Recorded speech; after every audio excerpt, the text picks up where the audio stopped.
പ്രതിപക്ഷ നേതാവ് പറവൂരിലെ അദ്ദേഹത്തിന്റെ നിയോജക മണ്ഡലത്തിലെ ഓണച്ചന്തയിൽ ഉദ്ഘാടനം ചെയ്തുകൊണ്ട് സംസാരിച്ചത് എല്ലാ സാധനങ്ങളും ഉണ്ടെന്നും നല്ല നിലയ്ക്കുള്ള ഇടപെടലാണ് ഇത്തവണ നടത്തിയെന്നുമാണ് സാർ. അതിന് അദ്ദേഹത്തിനോട് ഞാൻ നന്ദി പറയാണ് സാർ. സാറേ, ഏറ്റവും രസകരമായ കാര്യം പച്ചക്കള്ളമാണ് ഈ മന്ത്രി പറഞ്ഞത്. ഞാൻ അവിടെ വിളക്കോളജി പോകുന്നതല്ലാതെ അവിടെ പ്രസംഗിച്ചിട്ടില്ല. പച്ചക്കള്ളം പറയണം.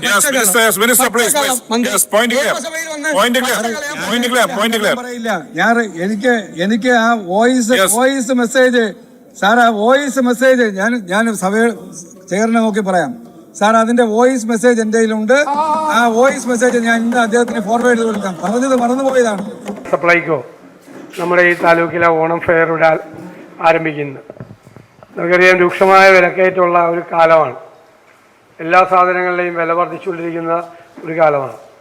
പ്രത്യേകിച്ച് സീസൺ വരുമ്പോൾ, ഫെസ്റ്റിവൽ സീസൺ വരുമ്പോൾ സ്വാഭാവികമായ വിലക്കയറ്റം ഉണ്ടാവും, കൃത്രിമമായ വിലക്കയറ്റം ഉണ്ടാവും മാർക്കറ്റിൽ. അപ്പോഴാണ് സപ്ലൈകോയുടെ പ്രസക്തി. മാർക്കറ്റ് ഇൻ്റർവെൻഷൻ നടത്തുക. അത് 13 സബ്സിഡൈസ്ഡ് ഐറ്റങ്ങൾ മാർക്കറ്റിലേക്കുള്ള വില താഴ്ത്തി സബ്സിഡി റേറ്റിൽ കൊടുക്കുമ്പോഴാണ് എല്ലാവരും വന്ന് സപ്ലൈകോയിൽ സാധനങ്ങൾ മേടിക്കുമ്പോൾ കൃത്രിമമായി ഉണ്ടാകുന്ന വിലക്കയറ്റം മാർക്കറ്റിൽ താഴോട്ട് പോകുന്നത്. അപ്പോൾ അതിന് സപ്ലൈകോയുടെ വർഷങ്ങളായിട്ടുള്ള മാർക്കറ്റിലെ ഇടപെടൽ വളരെ പ്രധാനപ്പെട്ടൊരു കാര്യമാണ്. അപ്പോൾ അതുപോലെ ഇടപെടാൻ കഴിഞ്ഞില്ലെങ്കിൽ മാർക്കറ്റിൽ എല്ലാ സാധനങ്ങളുടെയും വില വർദ്ധിക്കും. ഇപ്പോൾ നമുക്കറിയാം, കഴിഞ്ഞ 4 കൊല്ലം കൊണ്ട് വെളിച്ചെണ്ണയുടെ വില കൂടി, പഞ്ചസാരയുടെ വില കൂടി, എല്ലാ സാധനങ്ങളുടെയും വില കൂടി. രൂക്ഷമായ വിലക്കയറ്റം ഉള്ള സമയത്ത് ഒരു ഓണം എന്ന് പറയുമ്പോൾ ശരിക്കും പറഞ്ഞാൽ പേടിയാണ്. വീണ്ടും വില കയറാനുള്ള സാധ്യത ഉണ്ടാകും. അതിനെ തടുത്തു നിർത്തേണ്ട ചുമതലയാണ് സപ്ലൈകോയ്ക്കുള്ളത്. സാധനങ്ങളൊക്കെ എല്ലാം വന്നു.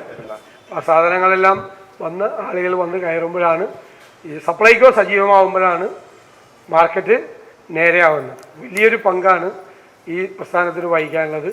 അതിന് ഈ സീസണിൽ കഴിയട്ടെ. ന്യായമായ വിലയ്ക്ക് എല്ലാവർക്കും സാധനങ്ങൾ കിട്ടി എല്ലാവരും സന്തോഷത്തോടു കൂടി ഓണം ആഘോഷിക്കാനുള്ള അവസരം ഉണ്ടാകട്ടെ എന്ന് ആശംസിച്ചുകൊണ്ട് ഞാൻ ഈ ഓണം ഫെയർ ഉദ്ഘാടനം ചെയ്തതായി അറിയിക്കുന്നു.